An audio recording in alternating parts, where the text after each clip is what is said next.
जीते रहो बेटा। कैसे हैं आप?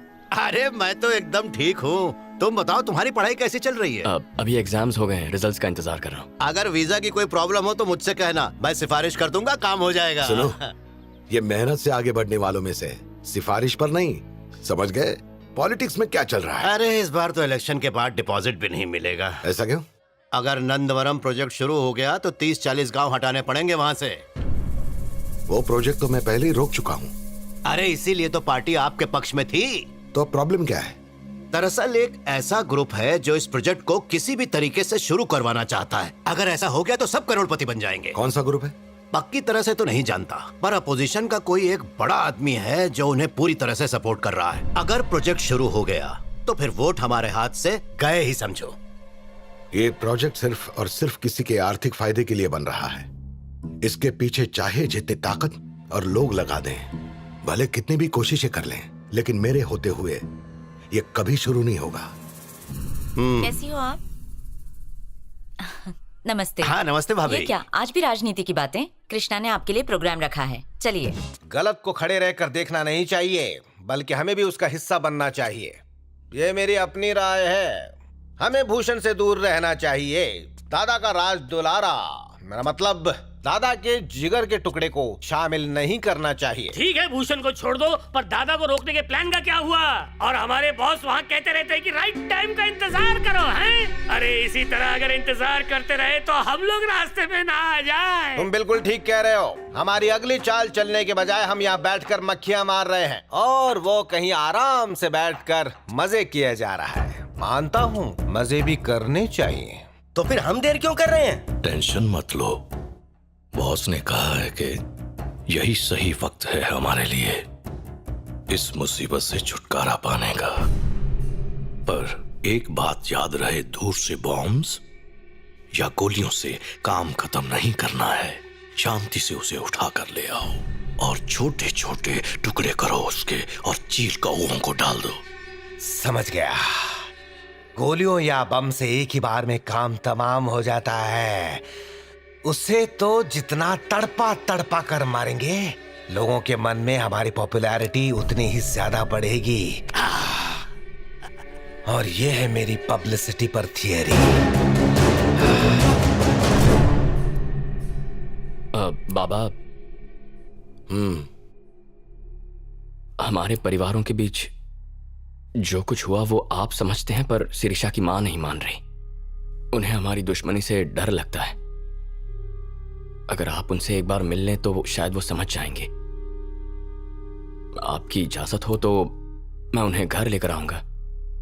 एक मिनट, तुम तो जानते ही हो कि कल हम रघु की बेटी की शादी में जाने वाले हैं। वहां हम शिरीषा की मां से मिलेंगे, क्योंकि वो भी उसी गांव की है। माँ से आके मिलेंगे? हाँ। कृष्णा, मेरा भाई आया है, तुमसे बात करना चाहता है। तुम्हारा भाई?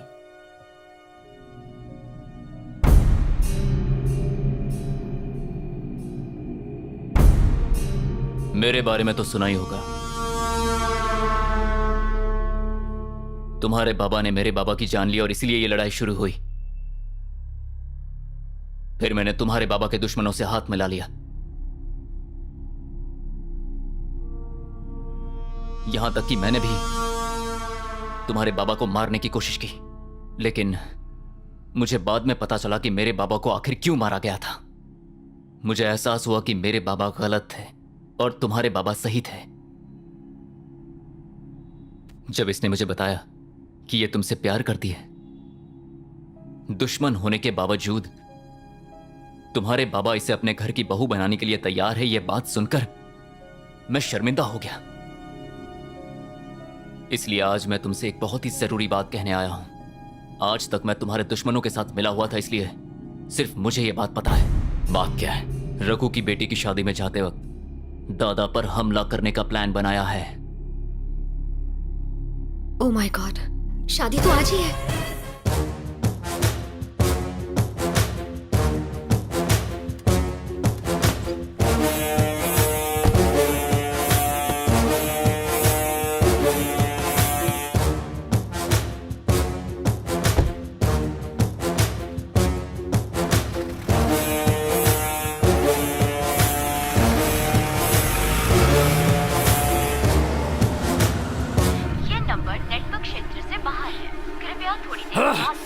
वक्त नहीं है।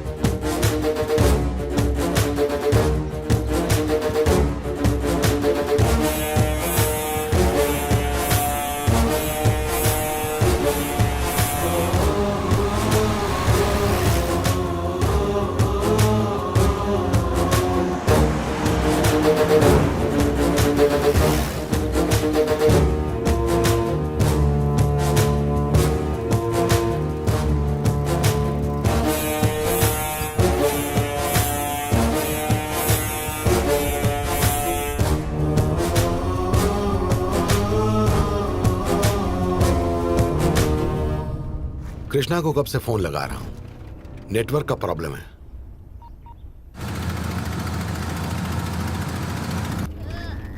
देखो देखो, वहां देखो, क्या है वहां?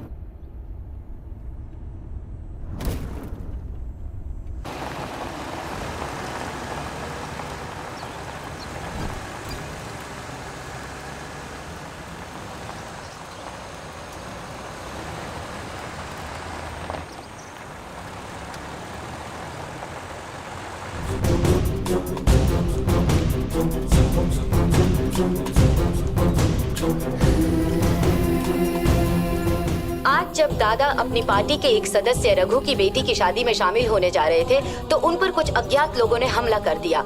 कहा जा रहा है कि इस हमले में उनकी बहू, पोते और पार्टी के कुछ लोगों की मौत हो गई है। दादा की हालत गंभीर बताई जा रही है और उन्हें हॉस्पिटल में भर्ती किया गया है।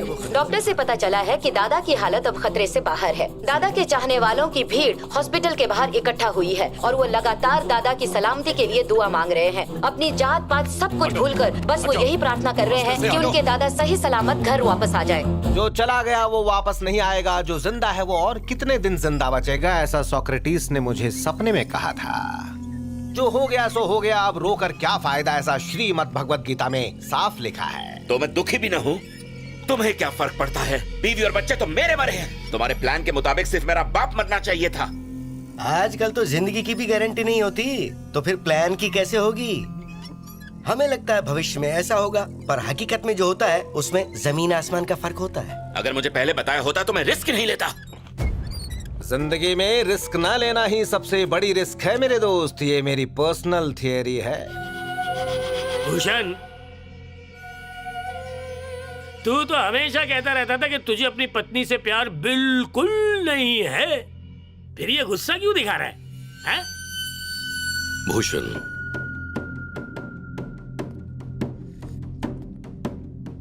दुनिया में लड़कियों की कमी नहीं है। दोबारा शादी करो, एक और बीवी मिल जाएगी। अगर तुम्हारी तकदीर में हुआ तो एक और बच्चा भी हो जाएगा। पर नंदवरम प्रोजेक्ट के प्रॉफिट्स एक बार हाथ से निकल गए तो फिर दोबारा कभी नहीं मिलेंगे।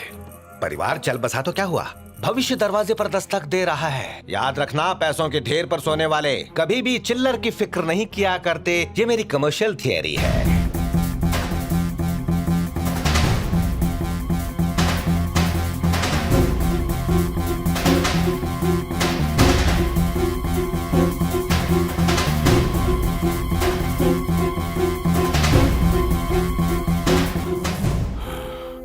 भगवत गीता में लिखा है, होनी को कोई नहीं डाल सकता, कोई अपनी किस्मत बदल नहीं सकता। लक्ष्मी, जो हुआ उसके लिए अपने आप को सजा देना बंद करो। हमें फिर से एकजुट होकर खुशी खुशी जीना सीखना होगा। लक्ष्मी, मैंने सोच लिया। क्या? जानती हूँ खुशियां वापस कैसे आएंगी। ये जिसने भी किया है मैं उसे खत्म कर दूंगी। लक्ष्मी, मैं भी इसी गांव की बेटी हूँ और आपकी पत्नी। कुछ भी हो जाए मैं बदला लेकर रहूंगी, उन्हें सजा मिलेगी और यही इस गांव का दस्तूर है। सही कहा भाभी आपने। अब कैसा है तो दोस्त, मैंने कहा था ना, वो गैंग नंदवरम प्रोजेक्ट शुरू करवाना चाहती है। मुझे यकीन है कि हमला उन्हीं ने करवाया होगा। मैं ढूंढ निकालूंगा।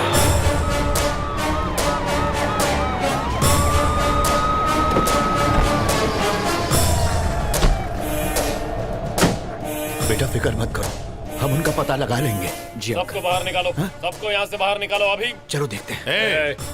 तमीज से कह रहा हूँ, यहाँ से बाहर निकलो। ए, जानते नहीं मैं एक मंत्री हूँ? जानता हूँ। हाँ? तो फिर प्रॉब्लम क्या है? ऐसे गंभीर माहौल में डॉक्टर्स और पेशेंट्स को इन गुंडों के हाथों में हथियार देखकर बेचैनी सी हो रही है, इसीलिए मैं इन सबको बाहर जाने के लिए कह रहा हूँ। अरे तुमको पता नहीं दादा के पर्सनल बॉडीगार्ड्स हैं, उन पर अभी अभी हमला हुआ है, ऐसे में तुम इन्हें यहाँ से कैसे हटा सकते हो? कानून कहता है कि पब्लिक प्लेसेस पर हथियार जैसी चीजें ले जाना एंटी सोशल होता है। कानून तो हजारों बातें कहता है, सब लोग उसे मानते हैं क्या? मैं कह रहा हूँ ये लोग यहाँ से नहीं जाएंगे। देखिए सर, पुलिस पब्लिक सर्वेंट होती है, आप जैसे पॉलिटिशियंस की नहीं। मेरे लिए कानून और संविधान मायने रखता है और मेरी ड्यूटी जो मैं कर रहा हूँ। क्या है आपकी ड्यूटी? आपने ड्यूटी की होती तो ये सब होता ही नहीं। तुम बीच में क्यों बोल रहे हो? मुझे बोलने के लिए आपकी इजाजत नहीं चाहिए। ये सब मेरे बाबा की पर्सनल सिक्योरिटी है, इन्हें बाहर फेंकने वाले आप कौन होते हैं? अगर तू अब चुप नहीं हुआ ना तो तेरी जुबान काट दूंगा। इंस्पेक्टर, यहाँ के हालात को समझिए, मैं विनती करती हूँ, आपकी माँ जैसी हूँ। क्या कहा? आप मेरी माँ जैसी हैं? लेकिन इस बारे में मेरे पिताजी ने कभी बताया नहीं। कृष्णा,